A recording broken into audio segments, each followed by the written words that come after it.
Bonjour à tous, c'est Edrey et bienvenue dans cette cinquième vidéo sur la trigonométrie. Dans cette vidéo-ci, on va parler des angles associés. Donc les angles associés, ça va être une partie qui permet vraiment d'avoir des propriétés très importantes entre différents angles dans le cercle justement. Alors, petite parenthèse, il y en a beaucoup qui parlent d'angles complémentaires, d'angles supplémentaires, anti-supplémentaires, etc., etc. Je ne vais pas du tout en parler, simplement parce que je trouve que ces notions-là, en fait, sont des mots que je dis quasiment jamais, parce que je trouve qu'ils manquent d'utilité. La plus grande utilité de ces mots-là, c'est justement ce qu'on va faire maintenant. Et en fait, ce qu'on va faire maintenant, c'est surtout lié aux symétries. Et donc, je vais surtout regarder les symétries, mais parler d'angles supplémentaires, complémentaires, etc. Je trouve que c'est surtout rajouter un vocabulaire qui au final n'est pas très utile et peut plutôt embrouiller plus qu'autre chose. Rajouter des complexités de vocabulaire, c'est rarement une bonne chose pédagogiquement, donc je vais éviter. Voilà, allons-y du coup, hein, on va parler donc des angles associés, on a parlé des symétries, et forcément, le cercle, c'est l'objet par essence où il y a le plus de symétrie, donc il y a de quoi dire, sauf qu'évidemment, on ne va pas étudier toutes les symétries du cercle, hein, il y en a une infinité, et surtout, elles ne sont pas toutes intéressantes, on va regarder les principales qui ont des bons effets visuels sur l'abscisse et l'ordonnée, puisque l'abscisse c'est le cosinus, l'ordonnée c'est le sinus, et donc par extension sur la tangente, puisque la tangente c'est juste sin sur cos.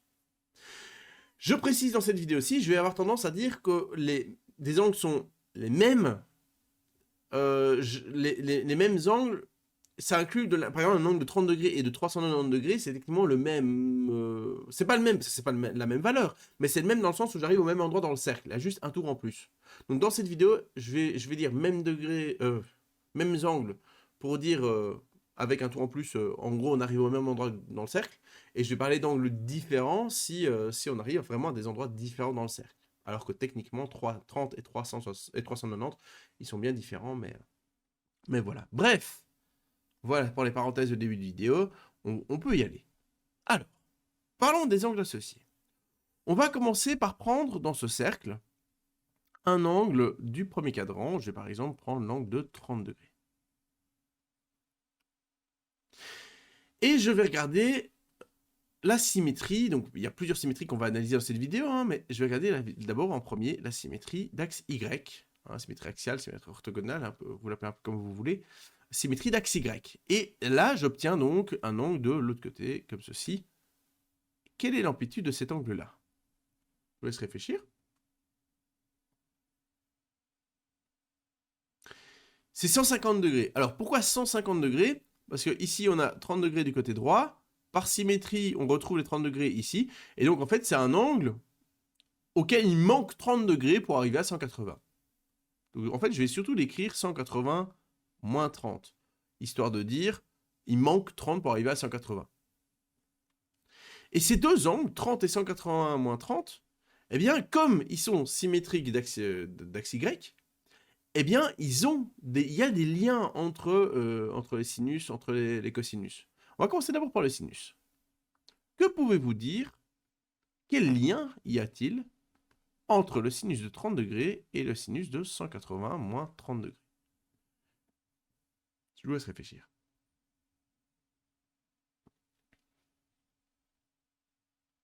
Vous pouvez mettre pause si vous n'avez pas assez de temps, n'hésitez pas. Je vais pas laisser trop longtemps non plus, hein, sinon ça va ralentir trop. Les vidéos sont déjà assez longues. J'étais comme une dire dans ma tête, j'aimerais des vidéos de 12 minutes. J'y arrive jamais. Mais bon, il faut prendre le temps d'expliquer les choses. Alors ici, si on regarde le sinus de 30, on va donc lire son ordonnée ici. Si on lit le sinus de 180 30, on va lire son ordonnée ici. Et donc en fait, c'est la même ordonnée qu'on lit. Et donc en fait, ils sont égaux. C'est le même sinus. La justification à ça, je ne vais pas faire la preuve ici, mais la justification à ça, c'est simplement que on a des triangles isométriques. Si on complète ici, on a un triangle rectangle, là et là. Là, on a un triangle rectangle et là aussi. Ben, ces deux triangles sont isométriques. C'est pas très étonnant, hein. Ils ont évidemment les mêmes angles, ils ont évidemment les hypoténuses qui font 1, et donc la conséquence, c'est qu'en fait, tous les côtés sont de la même longueur. Et donc, ils ont notamment le même sinus, vu que c'est bien une longueur, c'est bien positif, c'est bien en haut. Voilà, ça, en gros, c'est ça la preuve. Je vais pas aller plus en détail, mais au moins, vous avez l'idée. Qu'est-ce qu'on peut dire des cosinus maintenant?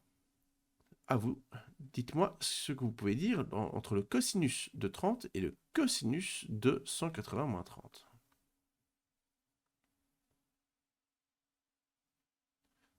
Pareil, n'hésitez pas à faire pause si besoin.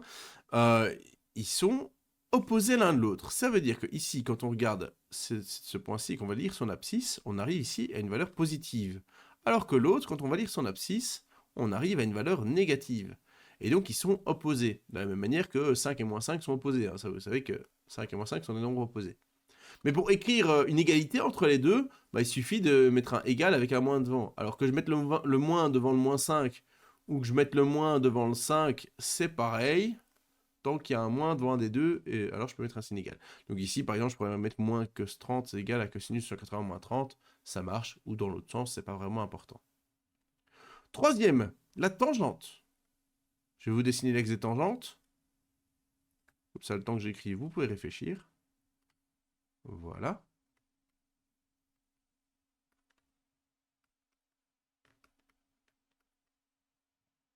Ok, n'hésitez pas à faire pause si besoin. Donc, la tangente de 30, on va donc prolonger l'angle jusqu'à arriver ici. Et là, on lit l'ordonnée. Là. Et 180 moins 30, on doit prolonger dans l'autre sens. Et on arrive à une ordonnée ici. Et on observe que ces deux ordonnées-là, eh bien, elles sont bien opposées également.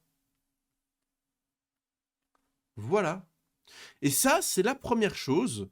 C'est la première des isométries. C'est le lien, donc, de manière générale, entre 180 moins alpha et alpha. Entre les sinus, entre les cosinus, entre les tangentes. Alors, attention.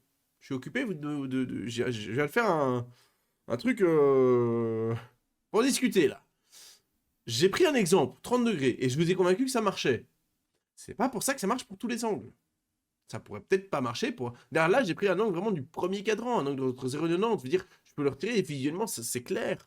Là, je veux dire, c'est assez évident que si ça a marché pour 30, pour 40, ce seront les mêmes raisonnements. Mais est-ce que ce sera la même chose pour un angle de 0, pour un angle de 90, pour un angle de 250? Peut-être pas. Alors là, il faut vous en convaincre, je vous laisse faire des dessins, il faut prendre le temps de s'en convaincre, mais voilà, je vais pas prendre le temps de le faire ici maintenant, mais l'histoire est qu'en fait ça marche vraiment. Pour tous les angles associés, en fait, il suffit de comprendre comment ça se passe sur le premier cadran, et en fait ça marche de la même manière pour les autres angles aussi. Donc là c'est ma parole, donc ça vaut pas grand chose, je vous invite à vous en convaincre vous-même avec un dessin, et essayer de comprendre comment ça marche. Mais bon, pour toute la vidéo, je vais à chaque fois travailler sur le premier cadran, et puis constater que ça va marcher. Voilà. Deuxième partie. Ça, c'était les symétries d'axe Y.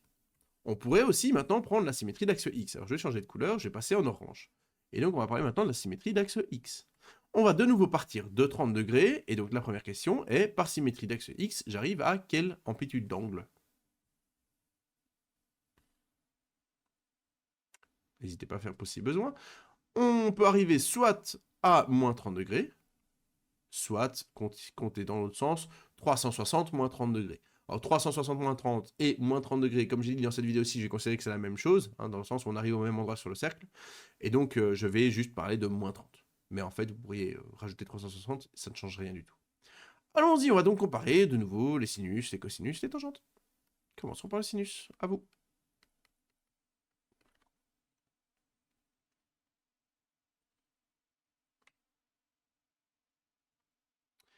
Allez, on y va, les sinus. Sinus de 30 degrés, bon, on l'a déjà vu, c'est bien ici, donc je vais le mettre en orange, mais c'est maintenant ici qu'il faut lire, hein. Et pour le sinus de moins 30, on va lire sur l'axe Y, et donc il faut lire ici. Et ces deux nombres-là sont opposés de nouveau. Donc sinus de moins 30, c'est moins sinus de 30.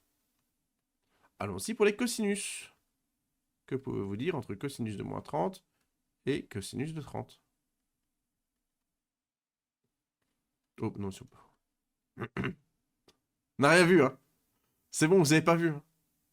Bon, moi, je me suis un peu spoil, hein, oui, sur Hugo. Ça, c'est le réflexe. Ça montre que je l'ai tellement fait que je réfléchis plus. Alors, je précise, c'est parce que j'ai tellement fait que je réfléchis plus, mais encore maintenant, quand on me demande ce genre de questions, même quand j'enseigne ça, etc., je fais un cercle à chaque fois, hein.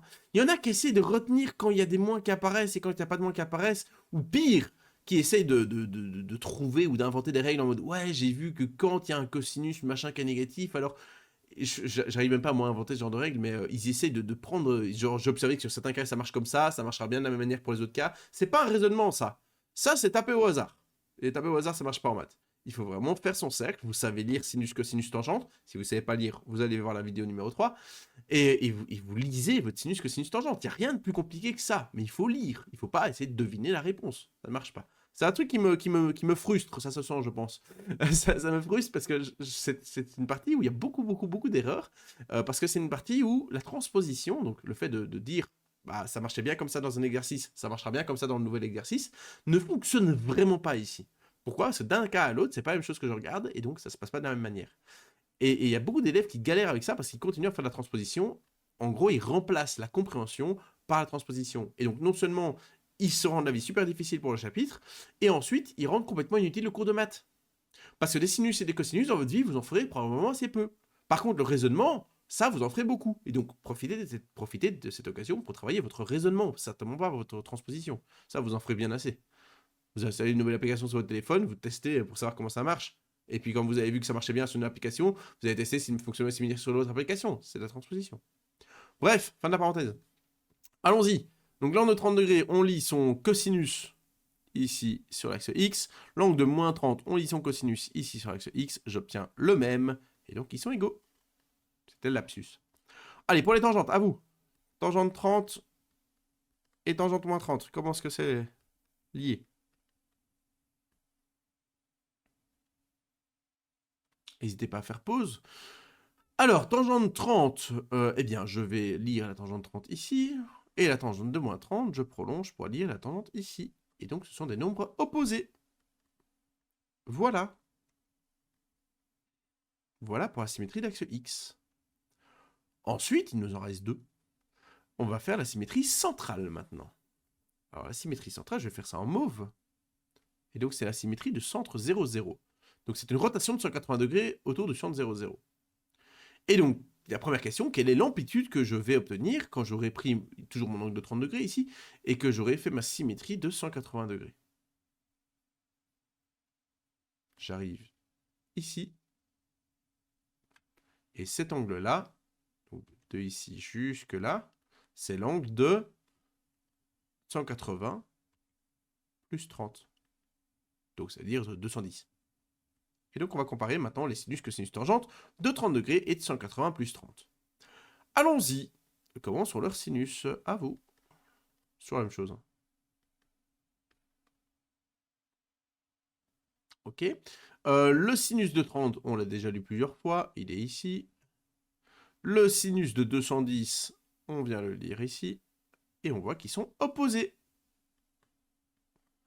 Le cosinus, à vous.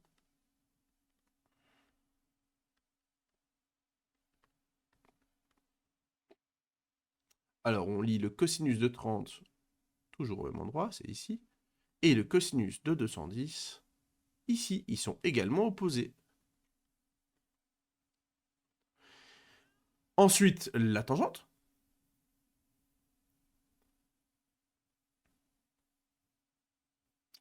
Alors, on va lire la tangente de 30 degrés, toujours ici.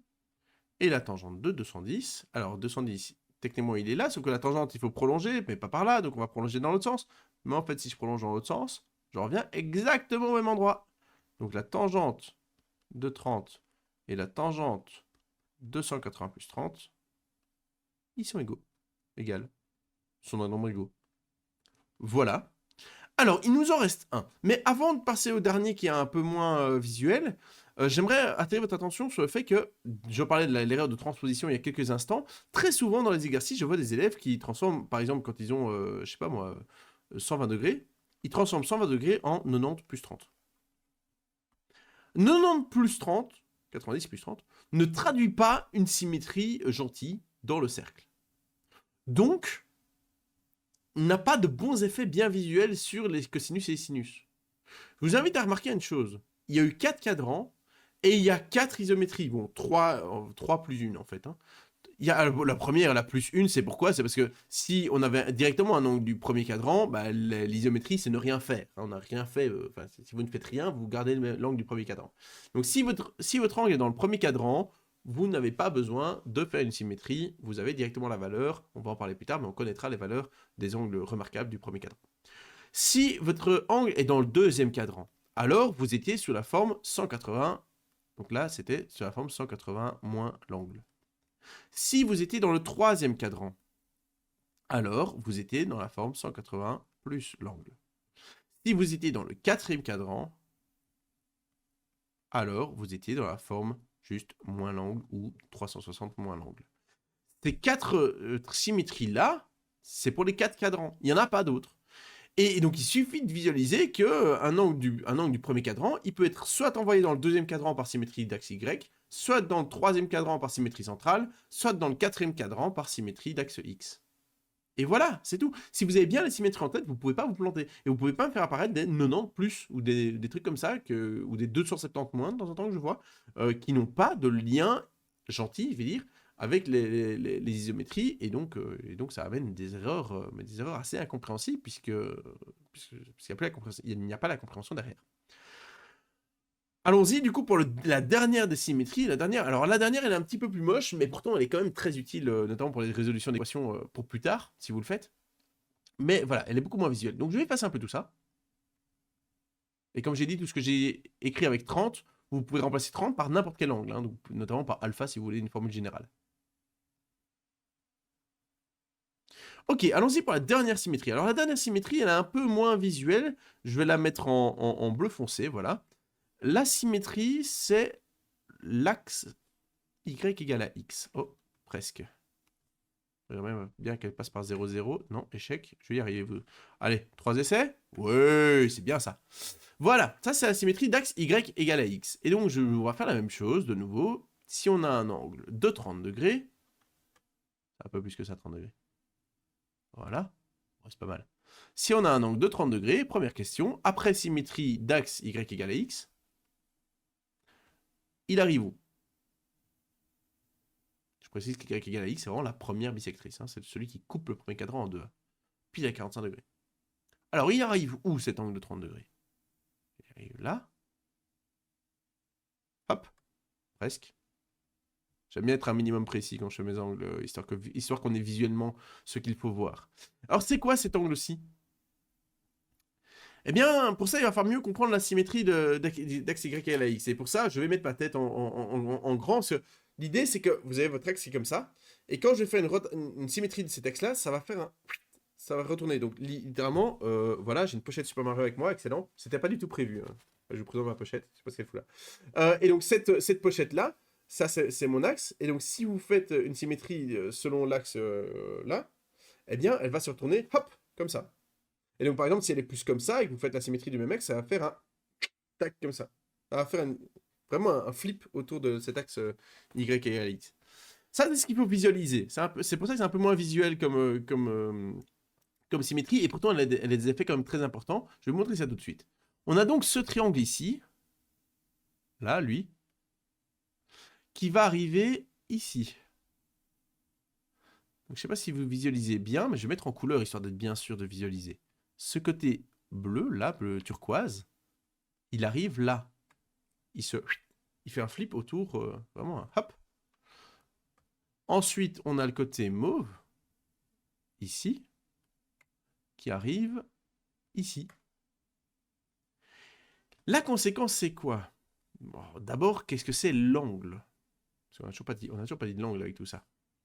Alors, l'angle, si je passe de 30 degrés, eh bien, vous remarquez que le 30 degrés, il est ici. Bah, c'est donc qu'il manque 30 degrés pour arriver à 90, 90. Donc, on parle de 30 et de 90 moins 30, 60. Alors ensuite, on peut regarder ça. Maintenant, qu'est-ce que ça va donner? Le sinus de 30 et le sinus... et 90 moins 30. C'est pas sinus, en fait. C'est pas sinus. Le sinus de 30, c'est le côté turquoise ici, à droite. On le voit mieux comme ça.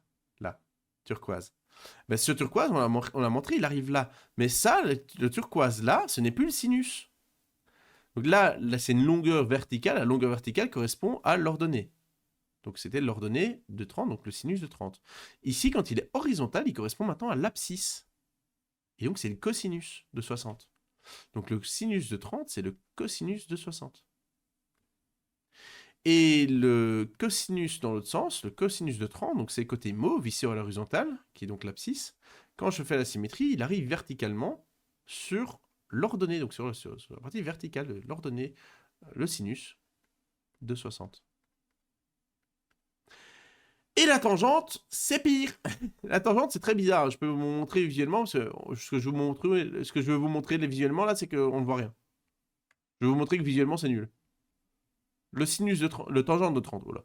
Tangente de 30, il est ici. Je vais le mettre en bleu. Tangente de 30, il est ici. Et tangente de 60, il est ici. Et là, il n'y a pas vraiment de lien entre les deux. C'est pas l'opposé, c'est pas la même chose. C'est un peu compliqué. Alors, pour ça, je vais plutôt faire une petite mini-preuve. C'est regarder la tangente donc de 90 moins 30. On a déjà vu que c'était sinus sur cosinus.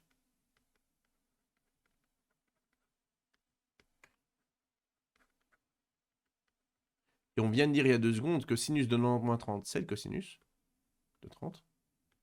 Et le cosinus de 90 moins 30, c'est le sinus. Et donc, c'est l'inverse. On n'est pas à sin sur cos, on a que sur sin.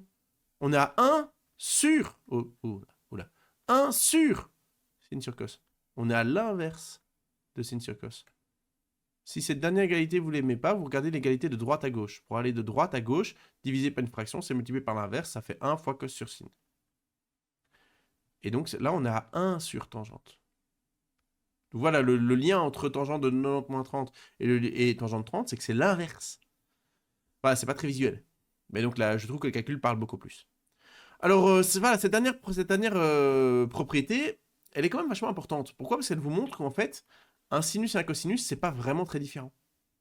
Ça vous montre que quitte à changer l'angle, il faut changer l'angle, hein, il faut prendre 90 moins, mais quitte à changer l'angle, en fait, un sinus et un cosinus, c'est la même chose. Et ça, c'est très important. C'est pour ça que peut-être vous avez déjà entendu parler dans la vie des ondes, on appelle ça des sinusoïdales, et pas des cosinusoïdales. Parce qu'en fait, une cosinusoïdale ou une sinusoïdale, c'est la même chose, avec un petit changement sur les angles. Mais à part le petit changement sur les angles, bah, c'est la même chose. Okay. Donc au final, on va parler que, entre guillemets, que de sinus. Enfin, je dis ça, mais on parle quand même souvent de cosinus aussi, mais il faut comprendre que sinus et cosinus, c'est un peu la même chose. J'aimerais vous donner une dernière visualisation de cette propriété-là, qui est, si je reprends la définition pour les angles entre 0 et 90 degrés, dans le triangle rectangle. Parce qu'en fait, cette propriété, on peut déjà la voir dans le triangle rectangle. Donc je vais vous dessiner un petit triangle rectangle. Voilà, raté. Et par exemple, si j'ai l'angle alpha là j'ai l'angle de 90 degrés, c'est l'angle droit.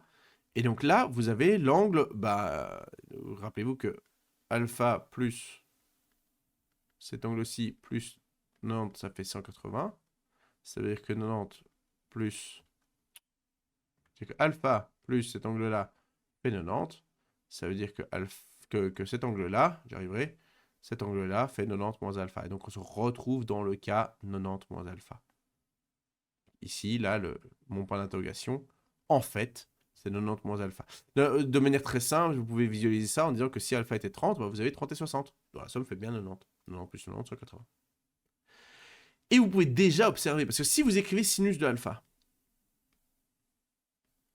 ça fait opposé sur hypoténuse. Opposé dans le sens opposé à alpha. Sauf que si vous prenez que sinus de 90 moins alpha, bah ça fait adjacent. Oui, sauf que l'adjacent à 90 moins alpha, c'est le même. C'est lui. Lui, ce côté-ci, ok, il est opposé à alpha, mais il est adjacent à 90 moins alpha. Ça dépend de par rapport à qui on regarde. Et donc dire adjacent à 90 moins alpha, bah on retombe sur ce O. Je l'ai appelé O il y a 2 secondes, j'aurais pu l'appeler X si vous voulez. Hein. C'est X sur H et X sur H. X, dans le premier cas, joue le rôle d'opposé à alpha, dans le deuxième cas, il joue le rôle d'adjacent à 90 moins alpha. Mais c'est le même côté. Et donc forcément, c'est égal. Forcément que le sinus alpha est égal au cosinus de 90 moins alpha. C'est juste parce que comme on change d'angle, bah, l'autre devient l'adjacent, l'autre devient l'opposé, et donc voilà. Et ça marche aussi bien pour la tangente. Je vais donc mettre un Y ici pour l'autre. Si vous regardez tangente de alpha, vous avez opposé sur adjacent. Et si vous regardez la tangente de 90 moins alpha, vous avez opposé sur adjacent. Vous avez la même fraction, mais dans l'autre sens, donc l'inverse. Je trouve que ça se visualise assez bien avec les triangles rectangles aussi. Ça ne justifie que pour les angles de 0 à 90, mais de toute façon, au-dessus, je vous ai convaincu qu'avec un angle de 0 à 90. Donc une justification vaut l'autre. C'est juste qu'à le cas du dessus, on peut s'en convaincre que ça marche tout le temps. En dessous, ça ne fonctionne que pour les angles de 0 à 90, non compris. Voilà, ça sont les angles associés. Alors, je vous avoue que cette partie-ci, n'hésitez pas à bien regarder les raisonnements, parce que comme je vous expliquais pendant la vidéo, il y a beaucoup d'erreurs des personnes qui essaient de faire comme, parce que ça se ressemble tout le temps, sauf que c'est tout le temps différent, parce qu'à chaque fois c'est un angle différent qu'il faut regarder, etc. Ou qui inventent des transformations, genre du 270 moins, 270 plus, des trucs comme ça. Alors, je dis pas qu'il n'y a pas de transformation, hein, je dis qu'en général, quand je le vois, c'est faux. En général, quand je le vois, c'est qu'il n'y a plus de raisonnement derrière, et donc la personne n'est pas occupée d'essayer de se dire, ok, le sinus là, et là, je les lis, en fait, je tombe au même endroit, donc ils sont égaux. Il faut à chaque fois faire le raisonnement, et donc forcément, ça implique à chaque fois d'avoir un cercle sous les yeux. Quand vous serez entraîné, il y a un moment, vous ferez plus de cercle, vous le ferez mentalement. Dans un premier temps, faites le cercle. Parce que garder en même temps une opération, des choses en tête, et en même temps faire des opérations dessus, la difficulté explose. Je ferai un moment une vidéo pour expliquer ça, mais ne faites jamais l'opération, garder en tête quelque chose et faire des opérations dessus en même temps. C'est quelque chose qu'il ne faut pas faire parce que la difficulté est largement supérieure au fait de retenir et de faire des opérations dessus. Je vais clarifier ces dernières phrases pour être bien sûr. Hein. La difficulté de retenir en tête plus faire des opérations n'est pas égale à la difficulté de retenir en tête plus la difficulté de faire des opérations dessus. C'est ça le piège. Bref, voilà. Eh bien, j'espère que c'était bien clair, que vous avez bien compris, que vous avez passé un bon moment. En même temps, ce sera encore mieux. Eh bien, à la prochaine.